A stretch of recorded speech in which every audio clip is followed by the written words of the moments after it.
Čau! Iztēlojies, ka garu rakstu kādā ziņu portālā var nelasīt un ļaut tavam internetu pārlūkam apkopot to visu svarīgākajās tēzēs.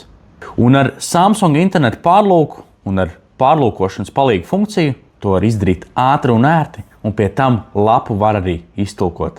Paskatīsimies, cik ērti ir izveidot kopsavilkumu no kādas interneta lapas.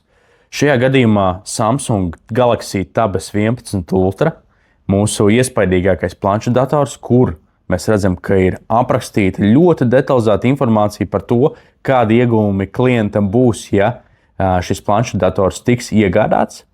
Tomēr, ja mēs gribam ietaupīt laiku un zināt to pašu svarīgāko, kas mums ir jādara, šajā gadījumā, ja šī lapa ir atvērta Samsung internetu pārlūkā, mēs izvēlamies opciju Galaxy AI taustiņu un izvēlamies opciju rezumēt.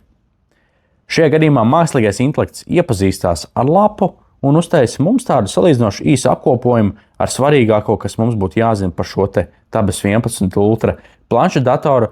Pie tām šo te apkopojumu mēs varam saņemt arī detalizētākā veidolā. To mēs arī darīsim. Un tad jau šīs te īsās tēzes mums būs apjomīgākas un arī informācija, kuru mēs šeit redzēsim, būs nedaudz vairāk. Un tas mums ļauj īsi un kodolīgi apkopot svarīgāko, šo tekstu vajadzības gadījumā uzreiz nokopēt un ietaupīt laiku. Un otrs foršais piemērs no dzīves, kur pārlūkošanas palīgs ir noderīgs, ir ceļojumi. Es pats nesen biju ceļojumā uz Franciju, kur man vajadzēja tikt galā ar sabiedrisko transportu, un bija ļoti forši, ka es varēju iztulkot lapu kādā no atbalstītajām valodām.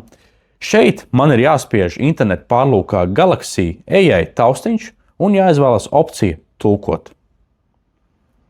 Un tālāk ļoti ātri lapa tiek iztulkot no franču valodas uz angļu valodu vai uz kādu citu man ērtu valodu, un es tad varu izlasīt visu man nepieciešamo informāciju un tikt galā ar sarežģīto sabiedriskā transporta jautājumu ceļojumā.